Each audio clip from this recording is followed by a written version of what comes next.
This is Unsiloed, brought to you by Alumni FM, connecting people through stories.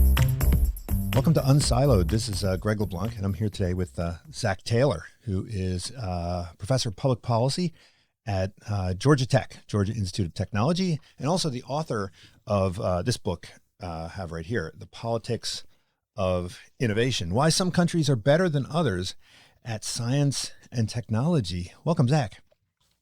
It's great to be here. So, look, I think, a lot of people in the business world and also in the public sector are really interested, and particularly in academia, are super interested in, why is it that some countries develop more and more quickly than other countries? But in particular, I think we're interested in, why is it that innovation seems to occur at kind of uneven rates across different countries. Now, you point out in the book that, science and technical knowledge can diffuse relatively rapidly. And so that the consumption of this is a little bit more even, but the production of it, the innovation part, that seems to be very unevenly distributed. And you cite something called Cardwell's law, which I'd never heard of before I read this book, which sort of, investigates this question. And you emphasize sort of the political aspects of it. So I'd really like to dig into kind of, first of all, what evidence do we have that this innovation is unevenly distributed? What are the different kind of theories that attempt to explain this? And why is it that your theory is, is contributing a new insight, one that emphasizes sort of, conflict and kind of pressure from kind of the external forces of competition.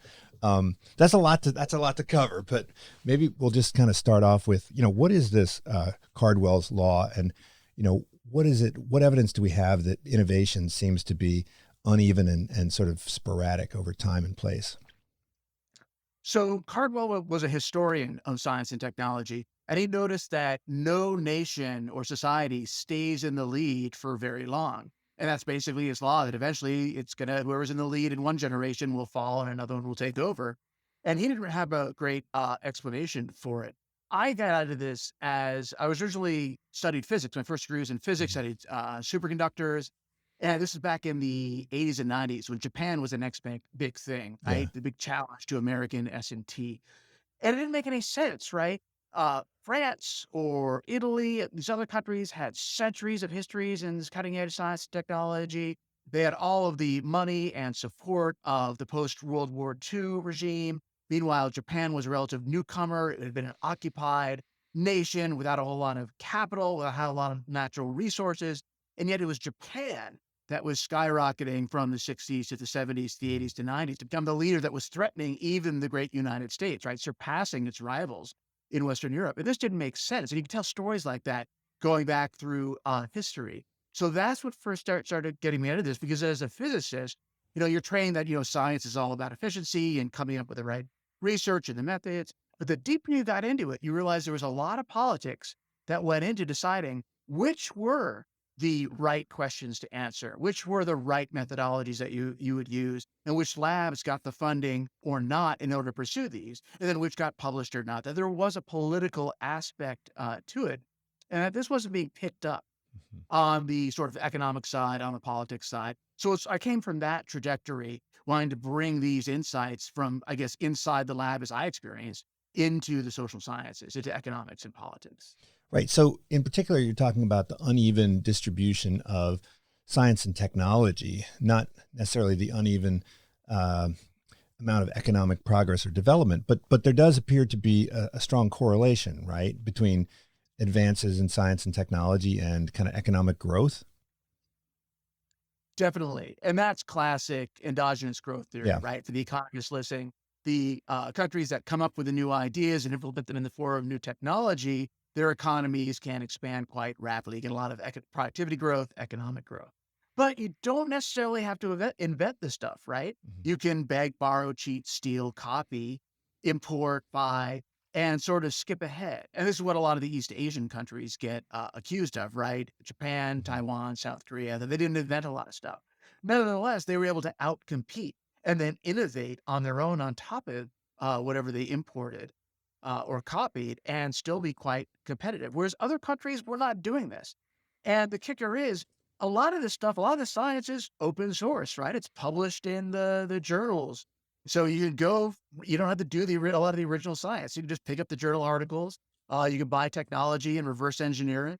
So it should be wide open for anyone to jump in. And yet we find maybe a dozen countries that are responsible for the vast amount of innovation, new science and technology going on in the world. Um, and then you get some really high performers like the US, like the who else are we talking about? Japan, Sweden, Canada is up there, Switzerland, Germany. These are the most innovative countries going back decades. Meanwhile, you've got these mid-level innovators, mostly in Western Europe. So the Netherlands, France, Great Britain, Denmark, Norway, Belgium. Maybe if you want to reach down to New Zealand and Australia down in the South Pacific, who are sort of even paced. They're not really changing a whole lot. They're jockeying for position amongst each other, but not changing a whole lot. And then you get these rapid innovators. Here I'm talking about Finland, Taiwan, Israel, Singapore, Korea.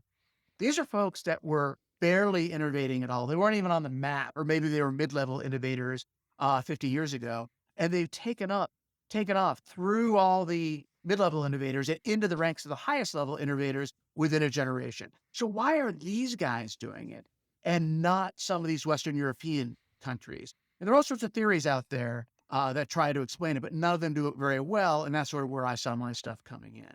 Now, endogenous growth theory really emphasizes the importance of institutions, right?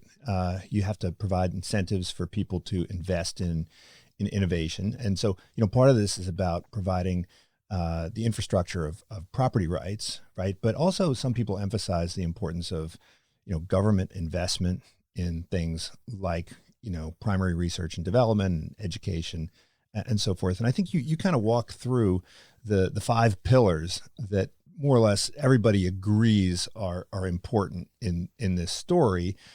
But then you do, I think, a fairly comprehensive empirical analysis to try to demonstrate that there's no simple, straightforward correlation between, any of these individual pillars and the variation that we see in innovation. So I was wondering if you could kind of walk through like the degree to which there is, in fact, a consensus around these pillars, and the degree to which there has emerged sort of a consensus that, it's really an institutional story, right? I mean, you say institutions matter with an exclamation point, right? You say that repeatedly through the book as sort of a summary of the consensus. So maybe could you just kind of walk through like what exactly is the consensus that I think it's sort of a combination of endogenous growth theory and kind of Doug North style, new institutional economics.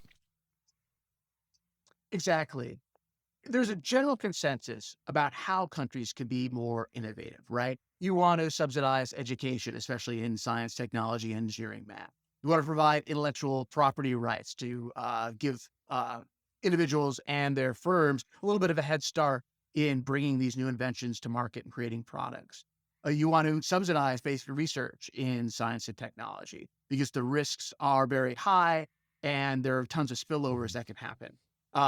You want to trade policy, maybe protect some of your market from competitive S&T coming from across borders that might drown out your domestic production. And everyone generally agrees upon these. However, no matter how you measure the outputs of science and technology, whether it's papers or patents or products or industries, competitiveness, however you do it, there's not a strong correlation between any of these measures or all of them. There are some countries that have, wonderful investments in education, but aren't putting out much in the way of new science and technology. New countries with strong patent rights that aren't performing that well. And you go down the list and also find the flip side. You could find some countries that aren't subsidizing very well or aren't protecting their property rights very well, nevertheless have strong histories. So what I come out in the book's finding is that these institutional and policy solutions, they explain how countries innovate. They don't explain why countries use these institutions and policies in order to do so. Take, for example, universities. In the US, universities are a huge part of the innovation story, right?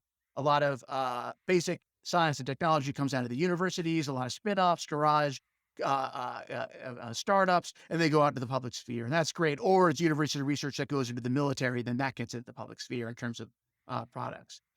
But there are countries with long history, centuries longer, of universities that do cutting edge science and research, but they're not really resulting in lots of innovation rates. In fact, in some countries, these universities, they may be funded enormously, but they turn into sinecures, right? They're turf, their jurisdiction, they're fiefdoms Mhm. for individual faculty members to sort of be lords over, and they're not really that productive. So also intellectual property rights. They can be used to foster innovation, to protect innovators in a highly competitive space, or they can be used to protect folks like, I'm just pulling this out because Disney's in the news, Yeah. but they're protecting their trademark, right? Mhm. Mickey, trademark law is basically Disney law. Every time the trademark period runs out, Disney gets it renewed through Congress. It's basically protecting Mickey. And you do get some countries where patent law is used to protect the status quo of the big producers and therefore preventing new competitors from coming in. So education funding, it can go into highly competitive S&T education models where the great minds succeed and move up and the failures get pushed out and other stuff. Or it can go into just sort of, bureaucratic Mhm. spending and turf battles. So just having institutions and policies aren't enough. They need to be used in order to foster innovation, new science and technology, rather than to protect oneself, to fill one's pockets, to help out one's buddies, outright corruption, from inefficiency to outright corruption. And I think that's why we see this non-correlation between the good institutions, the good policies, the good public goods, and not the outputs in science and technology. Right. So I think, you make this distinction between the how and the why. And I think, the why part is really, I think, about historical explanation, right? Like you're trying to find what are the predictors of success.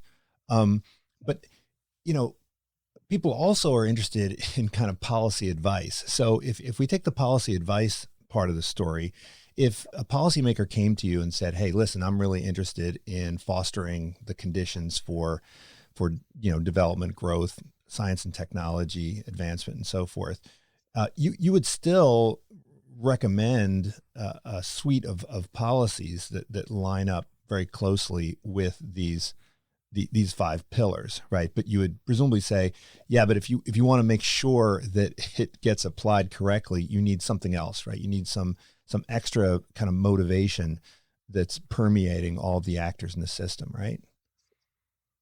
Right. Economists will appreciate this. Competition ends up being the key. Mhm. And what part of the book even brings this out to being the internationally Yeah. competitive competition space. But ultimately, if I'm talking to a policymaker, I'm telling them that they want to pump all these resources into a competitive space, right? So sure, you want to spend money on education, basic research and development, and all sorts of other good things. We want to make sure that there's competition for this. Mhm. The example I give is professional football, right? Or college football, right? We just don't do free market. Let it, pick random players off the street, throw them on the field and see what happens, right?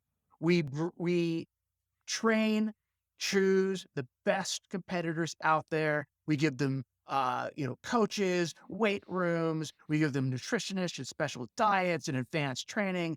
But once they're on the football field, they have to make it or break it on their own. And if they don't, they wash out. And if they do, they go on and win a Super Bowl, Mhm. or whatever bowl you're trying to win. Um, and I think that thinking about that model is we want to technically, I call it subsidized competition, but that's not a very sexy term. So I'm trying to come up with a better one. But yeah, you want to pump resources into this, both on the supply side and the demand side, but make sure it's a competitive space, whether it's for the individual scientists and engineers who you're training or for the companies that they're going to wind up working for or even creating the product spaces. You've got to have that element of competition, or you're going to wind up with this protective turf building that's going to stagnate over time. Right. And then if you step back one level and you say, well, okay, what are the conditions that led to the kind of successful implementation of these five pillars, there's a lot of theories related to the political systems, right? Democracy, right? So I think the North and Wine Gas story is one around democracy playing a huge role. Then there's also kind of the varieties of capitalism story that you reference, which I think is kind of closer to Robinson and Acemoglu. And then there's the decentralization story, right? And so I think you walk through each of these stories and sort of you find them wanting in many ways, right? And that they don't seem to also provide good quality predictions of which countries are going to be successful. Could you walk through those stories as well and tell us, like, what are the limitations of those explanations? Right. Daron Acemoglu is my white whale. I was a graduate student while he was at MIT. He's still there. But his big story, and it builds on the Douglass North story, that if you get the macro political institutions right, specifically democracy, and within that decentralized democracy, then you're going to wind up with an innovative economy. Mm-hmm. But empirically, you can show that just doesn't work. There are, like Spain is one of the most decentralized democracies of our time. And it went from a highly centralized autarky up into the 1970s. So from the 1970s onwards, it decentralized.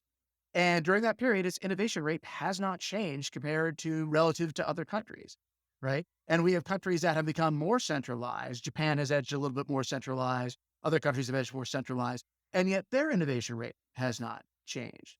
So, and you get other countries that have, like the Finland, the South Korea, Taiwan, that have innovated. A lot of them innovated before they democratized. Mm-hmm. So the cause and effect just don't match up. So, and no matter how you slice it, even if you select on the dependent variable, you cannot get the Acemoglu story to work. And my argument is what's missing is the international Mm-hmm. aspect, that Acemoglu is only looking internally, and that it's the external conditions that are the real trigger. And that countries have choices, right? They can innovate on their own, or they can import it, right? They can export oil or wheat or agriculture, whatever it is, bring in the money and then spend that money to import technology, right? Why nations innovate and keep that competition, keep things going, is when they fear some sort of external threat. Either they're like Taiwan, where they fear, or Japan, where they fear some sort of, where they fear some sort of direct invasion, right? To Taiwan, Israel, they fear that they're going to get taken over. So they need a strong military. And in order to have a strong military, they need a highly competitive economy. Or, and this is where the Japan story might come in, they're more worried about strategic inputs, energy, food, that they cannot produce themselves. Therefore, they need a very competitive economy so they can earn the currency by which to pay for these strategic imports. And if we go back in time to, say, 1950, and in the book, I take a look at Mexico, Ireland, South Korea. And if you're going to bet on who's going to be the big economic competitor 50 years hence, you bet Mexico. It was wealthy. It was right next to the United States. So it had access to all this cutting edge S&T. It had a key trading partner.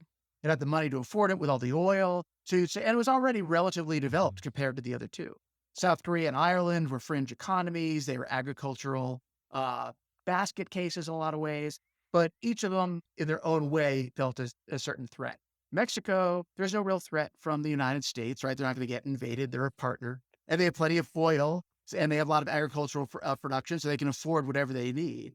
So they didn't invest in S&T, whereas South Korea did. South Korea was right at the battle lines, the front lines of the Cold War, and it needed to innovate if it wanted sort of to defend itself and earn the foreign exchange in order to afford all the things that it needed. Same story with Japan. Ireland was suffering all of these emigrations of its youth. It had no competitive industries. All its best and brightest were going abroad, and they weren't sure that they could sort of compete.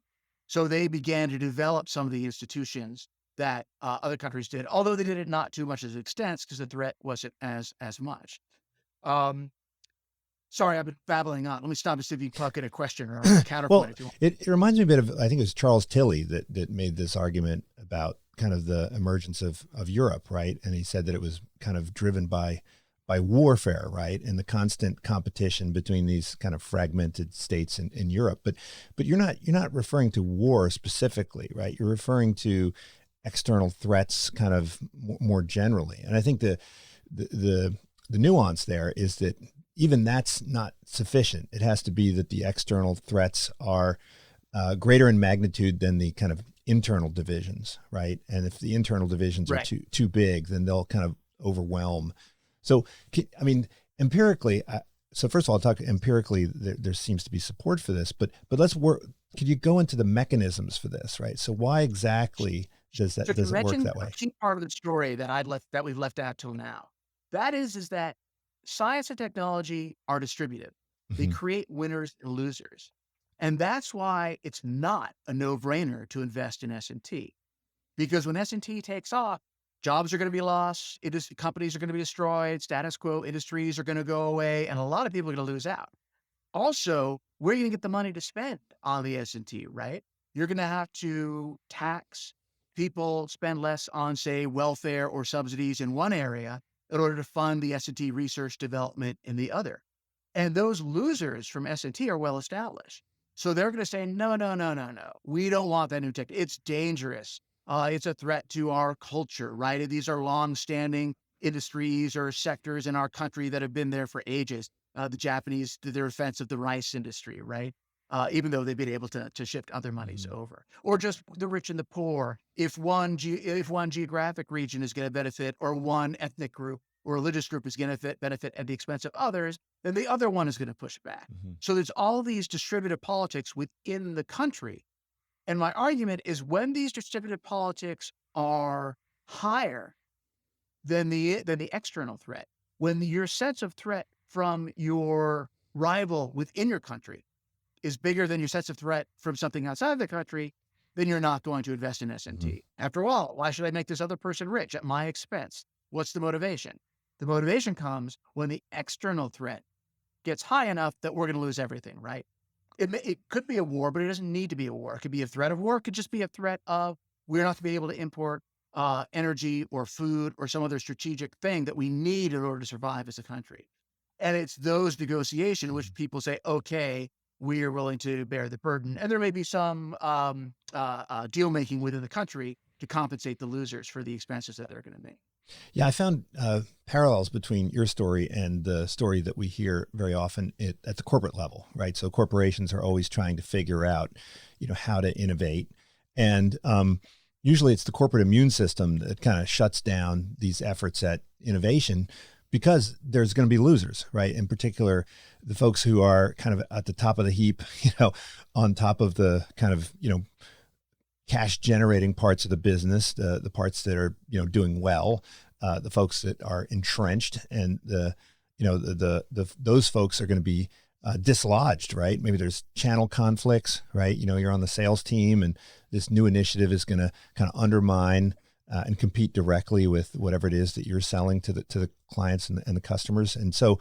When I teach courses on innovation at the corporate level, we're really spending all of our time talking about politics, right? Like how do you figure Right. out how to kind of neutralize this immune system that corporations have? So I think you're kind of talking about this immune system at the national level, right? And you have some amazing stories. I didn't know about the early automobiles in the 19th century. And so maybe you could tell us a bit about, those stories, and also the story of, the military. It's astonishing how resistant militaries are to change when they're the ones that are presumably kind of, seeing the threats firsthand.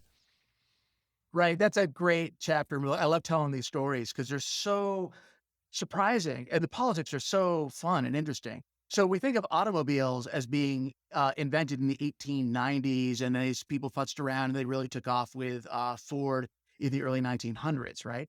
That's not true. The first automobiles appeared in Britain in the late 1820s, early 1830s, and they were steam driven, right? Um, and they began to compete with the early railroads. So the railroads went to Parliament, and it became known as the Railroad Parliament, and basically taxed and regulated them out of existence. So that automobiles now had all sorts of crazy regulations. You had to have someone going ahead. 100 yards with a red flag waving. An automobile was coming, so they wouldn't scare the horses. They had speed limits on them, so they couldn't be able to compete with carriages or ultimately railroads, and eventually just killed the profits. And these became known as red flag laws that prevented the spread of automobiles. And other countries began to adopt them, including the US, throughout the 1800s. So it didn't make any sense to innovate into research on automobiles because there's no profit to be made. It's only after railroads had sort of saturated the geography and there were smaller, shorter routes that they clearly didn't cover that hobbyists and small innovators began to pick it up again in the 1880s. But even trucking itself was regulated out of existence until World War I, because trucks did compete with the railroads because that's longer haul, right? So it's when World War I came along and there was so much demand for freight that there just was the railroads couldn't defend themselves and be perceived as legitimate, right? So that's when we see trucking take off. The military is famous. There are great stories of how the Navy resisted the adoption and innovation in radio, because when ships sail out to sea, they're no longer in communication with the War Department, and those ships captains and admirals want to be their own bosses. They don't want to have to take orders from Central. So that they fought against the radio transmissions. They would show up on the ship and they'd leave them in their boxes, or they'd assign some, non-com demand them who didn't understand how to use them. So they were considered dysfunctional. And what was the other, what you brought up? That's the other one in my head. Air power, right?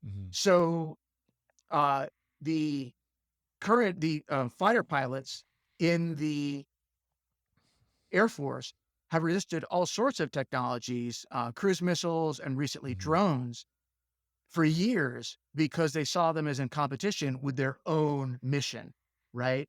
Because what is the glory, where's the reward, and where is the resources and status of firing a missile, over the horizon somebody can't see, or manning a drone from a comfortable chair in the Pentagon that's flying over Afghanistan.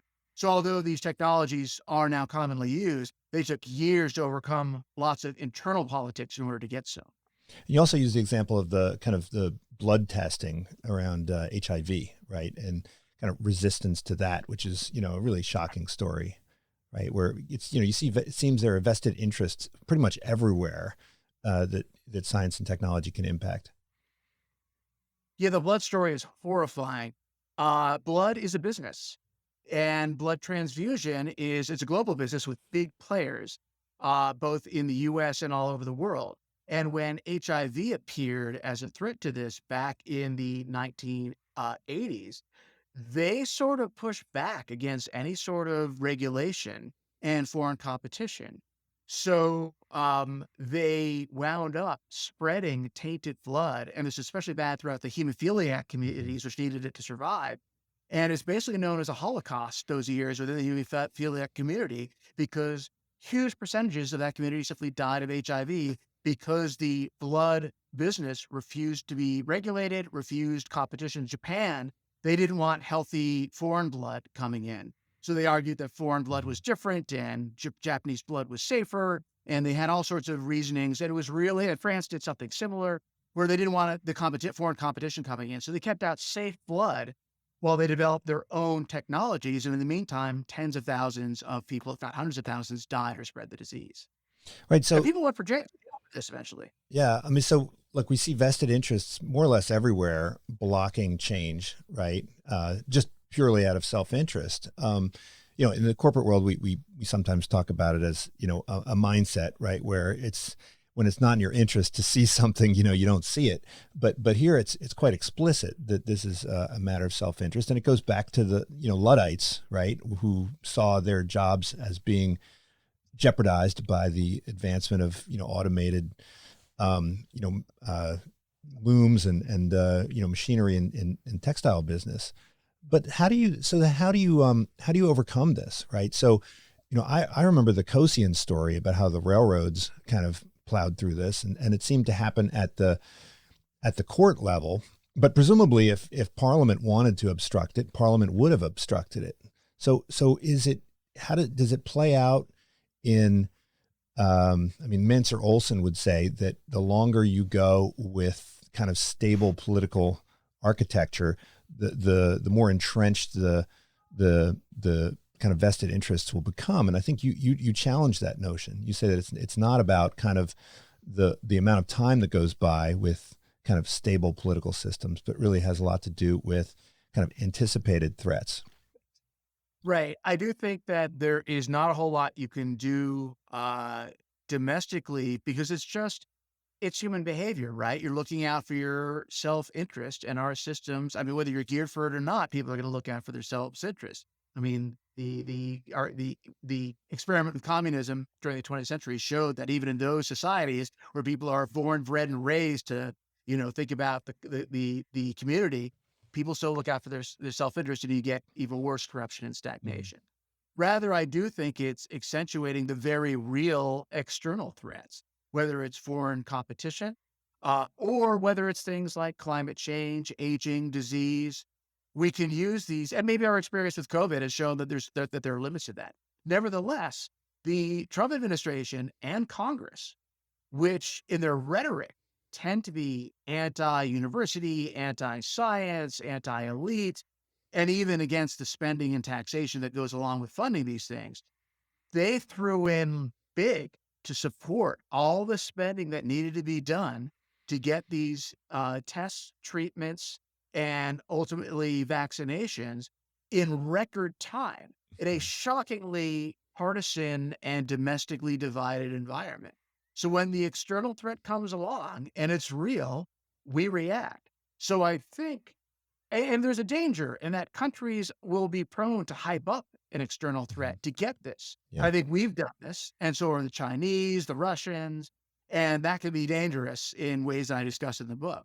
But I don't think we need to do that. There are very real threats out there. And again, in terms of disease, climate change, environmental degradation, and we can, new ones are appearing all the time that we can rightfully, honestly point out and hopefully change the political calculus on this. But look, I mean, if there are winners and losers and the pie is increased, therefore the winners are presumably stand to gain more than the losers stand to lose, then why can't we simply use the political mechanisms to kind of work out these kind of jointly beneficial deals, right? I mean, isn't that part of the story about democracy, right? If we have a well-functioning democracy, we should be able to kind of, structure these deals, and we don't necessarily need the urgency of external threat to make it happen. I think sometimes you can't, right? There was the attempt in the 80s, 90s, 2000s to try and compensate those workers who are hurting from technological change and globalization with things like training programs to hopefully skill them up for the new. And that works for a few, but if you're, in your 30s or 40s and you've been spending years in a coal mine, you're not going to suddenly go work on a solar farm or be a software programmer, right? That's just not in the cards. Providing subsidies for education for your kids would be nice. But one attempt for this was basically Obamacare and the healthcare initiatives, right? But they weren't linked explicitly together, so people didn't make that connection. So the folks who were winning from globalization and technological change said, I don't want to pay this money to subsidize healthcare for these losers. Why, they should go work for it. I did. So because they're not linked in our minds, we deal with them separately. The compensation aspects of the politics often seem like you're punishing the winners to help out these non-performers, as opposed to compensating the losers of technological change and globalization, which come hand in hand.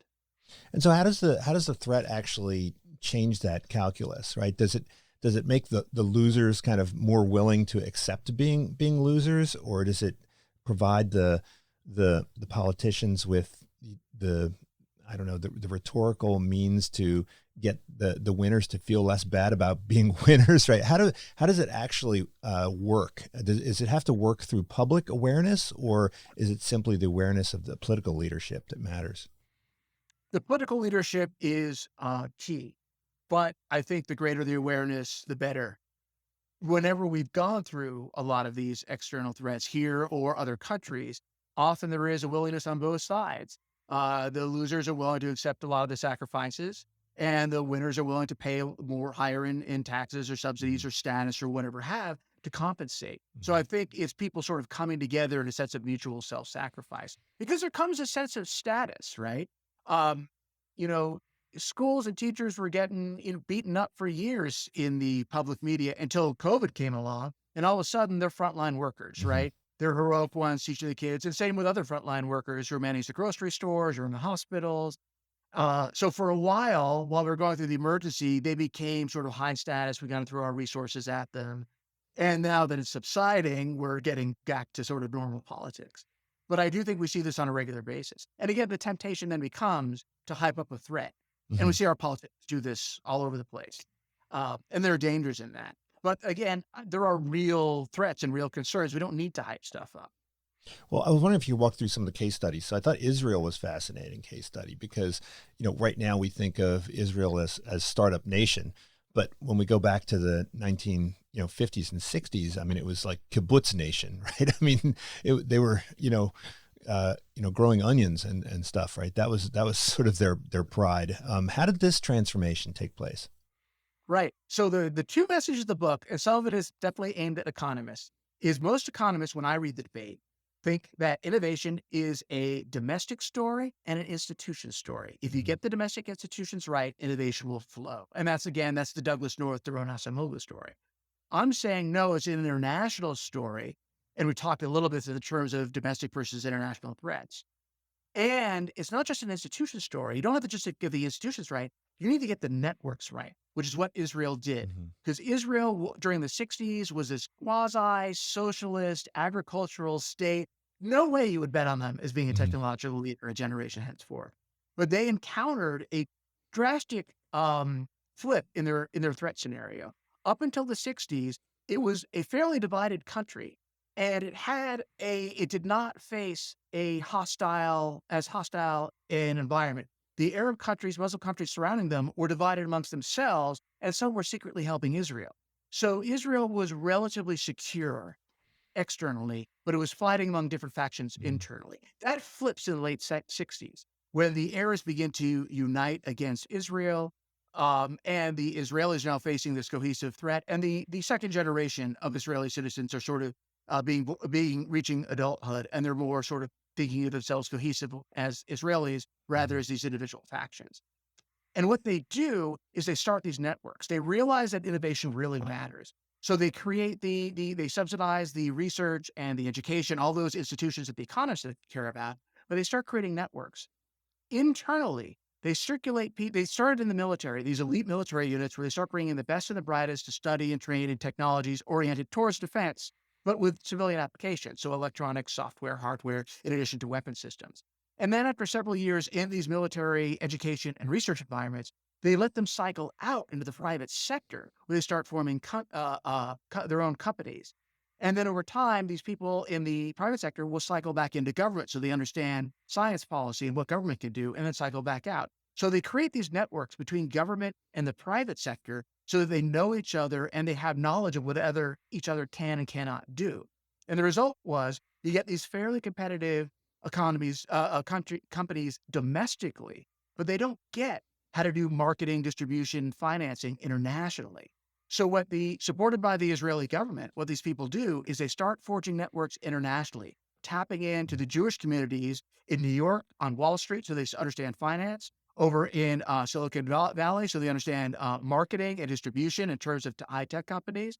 And they bring those folks over to Israel to consult, to work, to help out, and they will send some of their people Mhm. over into the US into these networks.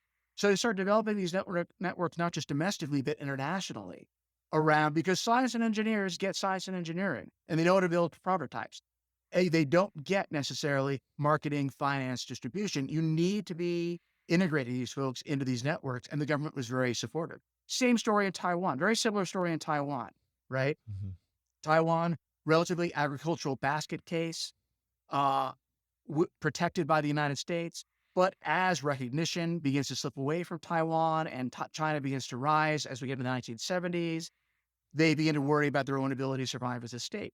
So they start pumping resources into domestic innovation with these government research institutes around both hardware and software. They'll ultimately focus on Mhm. hardware, whereas Israel will focus more on software. And then they start establishing networks, pumping these people out into the private sector, back into the government, out to the private sector, and then establishing networks with the expat Chinese community in Silicon Valley, in on Wall Street, around the world, so they can understand how to create globally competitive companies Mhm. that are funded globally, that are distributing globally. So it's about the creation of these networks. So it's not just a domestic story, it's an international story. And it's not just an institutional story, it's a network creation and maintenance story. Mhm. And the reason Ireland, to bring them back in, falls in between is they get that public good part. They get the institutional part of funding education and and research and development and tax breaks. They don't really do the networking aspects. So you have sort of a middle result in Ireland, but they don't sort of build those internationally competitive corporations that you see coming out of Taiwan and Israel. And again, I'm babbling, so let me stop so you can get Well, in there. then I think the corollary to that would be that some of these European countries, like France, for instance, and Spain and Italy, right? They seem to have a lot of the prerequisites, but they don't seem to be at the forefront of innovation. And your argument would be, in part, it's because they haven't really faced any kind of serious threat, external threat in the post-war period, right? Right. And I don't, I delved into a handful of country cases for the book and in my own research and my own work and life experience, but I'm not an instant expert on dozens and dozens of countries. So I really do not know well the France experience or the Spain experience, but I would argue, and with statistics, you can get a sense of this. So Hmm. I was able to test in the book statistically. Um, and the book uses all sorts of different measures. So we've got qualitative case studies and quantitative stuff. So methods people can have a Hmm. ball. Um, but when you look at them, you're right. They're not facing the external threat, either economically or security wise, that would motivate them to put in that extra effort, especially Spain, to innovate in a globally competitive way in the same way that the US, Taiwan, Japan, Korea, Israel, and a few others are. So, I mean, the U.S. story is interesting, right? Because I think clearly in the 1950s, right, there was an awareness of the Sputnik and the threat of Russia, and this sort of jump-started a lot of innovation in the U.S., in particular in Silicon Valley, right? So Steve Blank has this story that he tells about how Silicon Valley was really the offspring of military spending, right? That began in the 1950s, right, with Fred Terman at Stanford and so forth.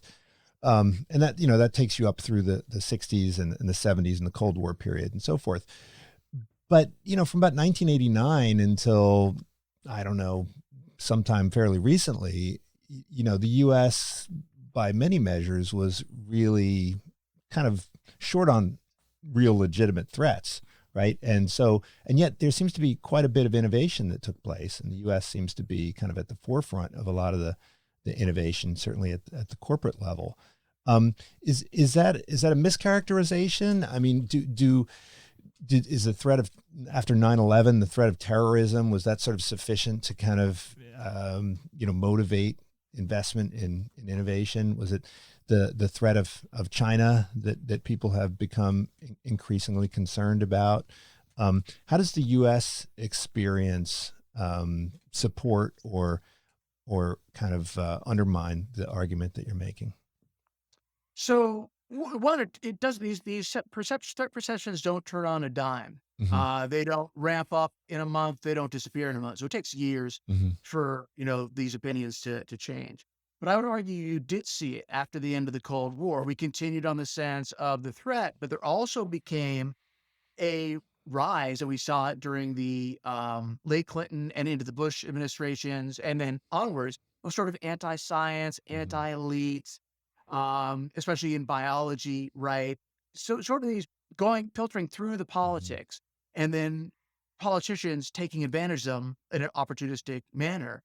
Again, we regularly see politicians saying, "Why do we need to spend your tax dollars on these darn universities that Hmm. are corrupting our youth, or these research projects, these moonshots, these Hmm. NASA or any of these things that you're never going to? This is a waste of tax dollars. I'm going to give you tax cuts." Right? Why are these things that are taking away your jobs? We should be defending our old industries rather than investing in this. And we'll probably see this around trucking, right? Hmm. Because to the degree that automated driving can really come to fruition, the most direct threat is going to be truckers, and they have unions and they have I assume they vote. Hmm. And there are, I don't know what the numbers are, but I'm going to assume hundreds of thousands, if not millions of them. Although they're not geographically concentrated, I imagine. So they may not have the political might that, say, the steel industry or Hmm. the auto industry or other industries might to defend against innovation. And some can argue that the rescue of the American auto industry itself was sort of this defensive protective maneuver that it should have gone under in the financial crisis and been replaced by something more innovative. But the politics were that they had the vote, so they got the defense and they got the rescue. So if you're in the world of science and technology, as I am, it's really in your best interest to, I don't know, create a hype around threats, right? To emphasize the threats, to emphasize the threat that, say, China or Russia or, a pathogen or terrorism might be, causing to the U.S. I mean, in a way, this kind of helps me to understand a bit why, here in California, we probably been the most aggressive in sort of, anti-COVID lockdown policies and so forth. And it's those parts of the country that are not really at the forefront of science and technology that have been the most kind of resistant to those sorts of policies. And I think the biggest beneficiaries of this last couple of years have been the tech companies, or have been the big tech companies. So, do you think that in a way the Ukrainian crisis has, in a kind of perverse way, is it good for the development of science and technology, and in Europe in particular, now that Europeans are starting to become a little bit more aware of the threat that they're facing? I would bet it would. In the book, which was published in 2016, in the final chapter, as a physicist, I believe that science, when it's working right, can be used to not just explain and control the world, but help me predict what's going to Hmm. happen next, right? So I bring that culture into my social science work. So I think if your stuff is really any good, you should be able to make some informed predictions about what's going to happen, Yeah, I noticed and be able to you were explain not why or they afraid to did or make didn't work. predictions. So in the last chapter, I mean, right. And maybe that'll wind up blowing up in the end. But in the last chapter, I make some predictions, and there's a chart in there, and I think Poland is one where I think is going to do well because I feel that it's balanced. I felt Mhm. that that balance at the time of internal and external threats was such that they would pump money into innovation.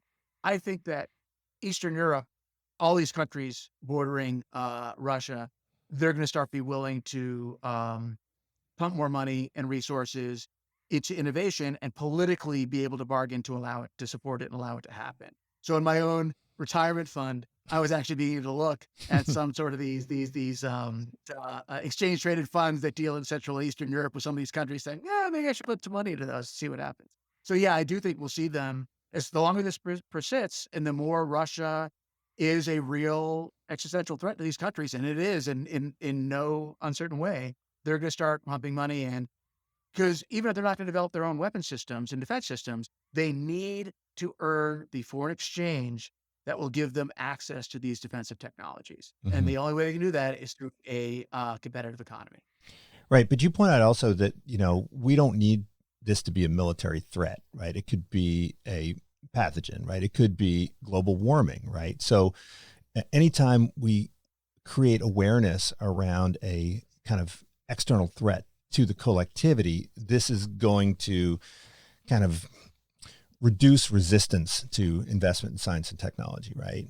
And so you actually emphasize that if we could somehow create more awareness around global warming and have people, viscerally view this as something that is akin to, a national threat, then this would overcome some of the resistance.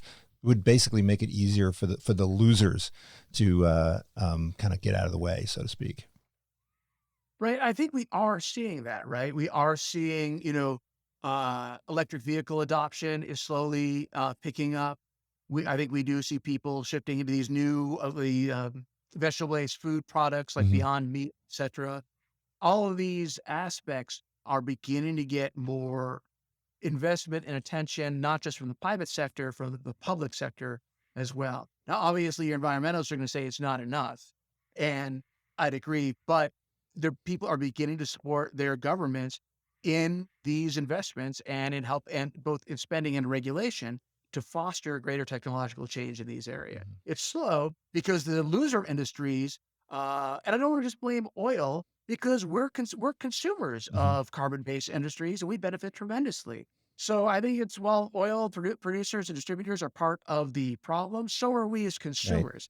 But they pointed the finger. Basically, we're pushing off responsibility. We're all responsible for this together, and we all have to sort of bear some of these costs and risks moving into the future. Well, we see both ourselves as consumers and the oil companies, the carbon-based energy companies, resisting these changes and pushing at it through their elected representatives. Right. So individual consumers, they're willing to tolerate kind of higher prices around energy if it means that it's going to be something that's greener, right? We definitely see this in the surveys and some behavior. Um, but I think we need to see it more in real behavior. Mhm. Every time gas prices go up, we shake our fists at the politicians. They take advantage of that, Right. right? But we need, with the better we connect, and we can connect this and say, look, I'm willing to pay a higher cost. Yes, add some taxes onto my gas bill if those taxes go towards climate change, real climate change solutions. I So think people are going to be willing to do that. You see this in the surveys. now in the book, you say that you think your argument is compelling enough that people in kind of the economics world will be convinced. But you say that political scientists are going to be your toughest audience. So why is that? Why do you think political scientists would find this argument difficult to swallow? So, what is it? Dr. Hill ISL. So yeah, political science and all sorts of other fields, economics, sociology, history, the study of science and technology has taken off, where they Mhm. have their own journals, their own subfields, their own professor. So, but not in political science, except maybe around security, around weapon Mhm. systems.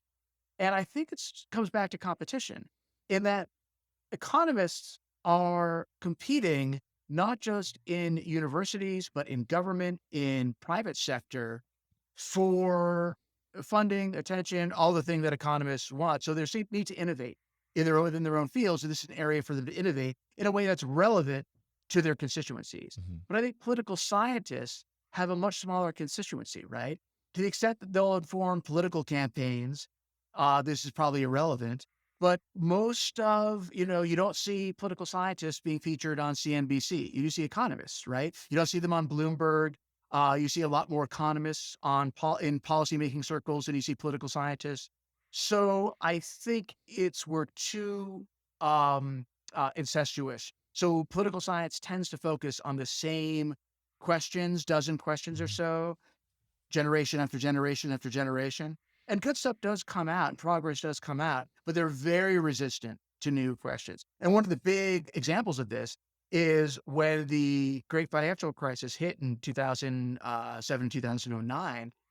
It was pointed out that political science journals had, even the ones that focused on political economy, had not published much on finance in years Mhm. and still didn't, despite the fact there was an enormous amount of politics around the financial crisis, its causes and its solutions. It was a new question, it's a new field, so it's not very competitive. Mhm.